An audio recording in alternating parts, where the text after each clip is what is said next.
Bonjour à tous, heureux de vous retrouver sur le plateau de Paris Turf TV pour notre émission quotidienne reçue 5 sur 5.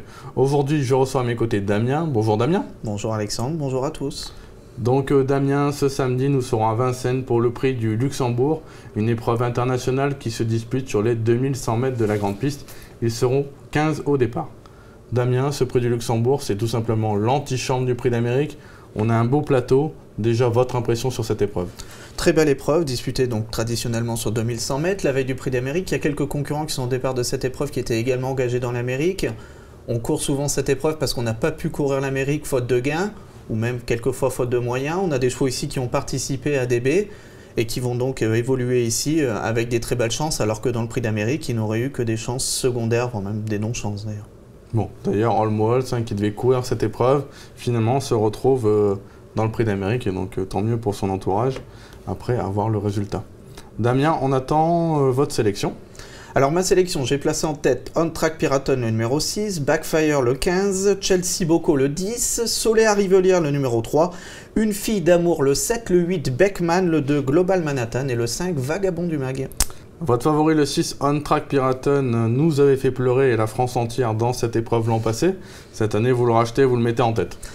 Il avait terminé 6e l'année dernière avec Jos Verbeek. On nous l'annonçait comme un phénomène quand il est arrivé en France. Et Jos, il avait été peut-être un petit peu chaud avec lui. Il avait pris au mot ce qu'on lui avait dit. On lui avait dit que c'était un très bon cheval et qu'il était déclassé dans ce genre d'épreuve.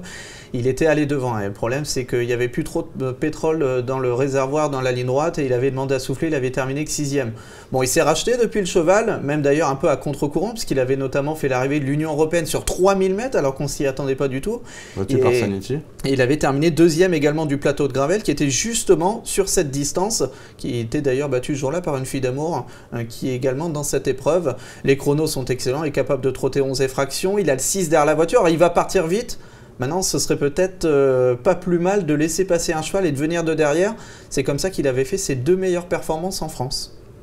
Vous lui opposez une concurrente étrangère, le 15 Backfire. Elle, ce sera sa 2e sortie sur notre sol, mais la première était vraiment excellente. C'était le Critérium Continental. C'est d'ailleurs une des références pour cette épreuve, puisque c'est la même distance. Et le chrono est référence aussi, 1:18, c'était un chrono assez exceptionnel. Backfire qui était engagé dans le prix d'Amérique et qui peut pas courir à 2 concurrents près. On part donc en 2e ligne avec le numéro 15, mais qui dit 15 dit partir derrière le 6. Et le 6, c'est On Track Piraton. C'est parfait, on est l'un derrière l'autre. Et le cheval dont on parlera après va avoir peut-être quelques inconvénients au niveau de son numéro. Donc les numéros sont parfaits, la valeur des chevaux, la forme puisqu'on fait le déplacement. On a pas mal d'atouts de notre côté. Et puis c'est vrai que dans le Continental, finalement, on a échoué vraiment d'arien pour la victoire face à Tumble Dust, qui sera lui au départ du prix d'Amérique. Au départ du prix d'Amérique, tout à fait. Et c'était un lot de très très grande valeur ce jour-là, puisqu'également Amiral Sacha aurait peut-être eu une chance dans le prix d'Amérique s'il avait pu participer à cette épreuve. Bon, on va toujours en 2e ligne avec le 10 Chelsea Boko, en dernier lieu pas très chanceux dans le ténor de Bonne. Ouais, on peut dire clairement que c'était la note dans le ténor de Bonne. Alors j'ai un point négatif, c'est son numéro derrière l'Autostar. Alors il est en 2e ligne contre comme Backfire, maintenant lui il a le 10. Alors c'est pas réellement le fait d'avoir le 10 qui est très gênant, c'est le fait de partir derrière Rue-de-les-Roux. Rue-de-les-Roux parmi les chevaux de la première ligne, c'est celui qui va partir le moins bien. Donc ça peut laisser penser que Chelsea Boko va se retrouver à l'arrière-garde. Son jockey, son driver va évidemment essayer de sortir de la corde le plus vite possible, au moins de se retrouver en 2e épaisseur. Maintenant ça va le mettre 5e ligne. Est-ce qu'il est capable de contourner le peloton et de contourner des chevaux comme On Track Piraton? De mon avis, non. Maintenant, c'est peut-être la possibilité, c'est peut-être une possibilité pour la victoire, si les circonstances favorables. D'accord, en tout cas, ce 10 Chelsea Boko, on le retient assez haut dans une sélection. Le 3, Soleil Rivelière, en tout cas, c'est pour vous la meilleure chance française. Bon, on a été offensif dans le prix de Belgique, c'est très rare de voir Philippe Daujar tête et corde dans la descente, c'était le cas avec Soleil Rivelière. Bon, en finale, elle a demandé un petit peu à souffler, elle a que des bonnes statistiques, elle a près de 90% de réussite lorsqu'elle est d'FD4, elle a de la réussite sur ce parcours, elle a un bon numéro derrière l'Autostar, c'est la meilleure chance française, et c'est même probablement le coup sûr à l'arrivée. Elle n'a rien contre elle en réalité.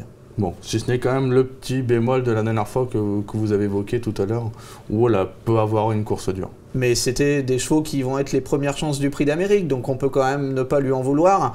Ce jour-là, on avait Texas Charm, on avait Up and Quick, on avait Ulan Duval, qui sont les premières chances du prix d'Amérique. bon, ça laisse quand même une chance pour le Luxembourg la veille. Oui, bien sûr. Après, c'est simplement le laps de temps de récupération qui a inquiété aussi un peu Philippe Dauger pour cette course. Mais comme vous le dites, normalement, c'est vrai que cette jument-là fait toutes ses courses. On peut compter sur elle. Une fille d'amour, le numéro 7, s'est essayé au trot monté. Ça avait bien marché une première fois, puis dans le cornulier, ça s'est mal passé. Ouais, elle avait des problèmes d'allure. Il faut pas trop insister avec le trot monté, j'ai l'impression. Mais par contre, 2100... c'est une distance qu'elle apprécie. Puis le fait de revenir à l'attelé quand on a couru au trot monté, généralement ça fait du bien aux chevaux, ça les ouvre un petit peu. Et puis elle n'a plus rien à prouver sur la distance, puisqu'elle avait gagné, je le disais tout à l'heure, le plateau de Gravel, justement devant les chevaux qu'elle va affronter ici. Et le chrono était excellent. Elle a qu'à répéter cette valeur. Bon, elle part avec le numéro 7.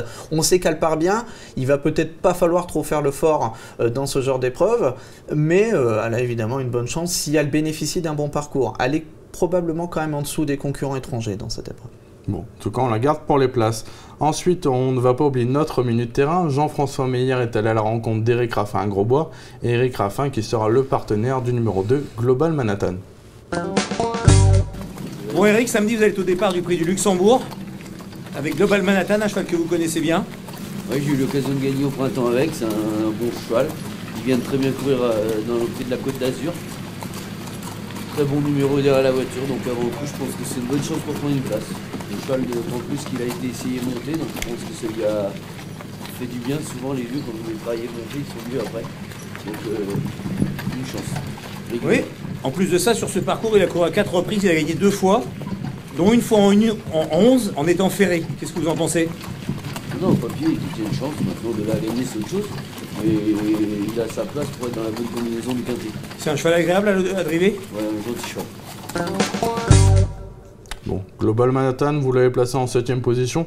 Après, il a fallu faire des choix pour l'ordre, mais c'est vrai que c'est aussi une belle chance. Ouais, il nous a tout dit, Éric Raffin. Il a pas la première chance pour la victoire, mais avec un numéro 2 derrière Autostar. Et puis de toute façon, les chevaux Fabrice Soulois, dans ce genre d'épreuve, il faut toujours s'en méfier. C'est un petit peu le spécialiste des internationaux de Vincennes.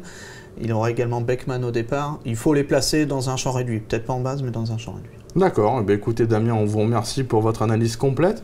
On se retrouvera pour notre émission, bien évidemment, de dimanche du Prix d'Amérique au Podo avec Philippe Thévenon et Guillaume Dalifard. Et ne manquez pas non plus notre émission en direct, le jour du Prix d'Amérique, où vous aurez toutes les dernières informations pour essayer de toucher le gros lot. Damien, merci, on vous souhaite de bons jeux à tous, à très bientôt. Passez une bonne journée, à bientôt. Au revoir.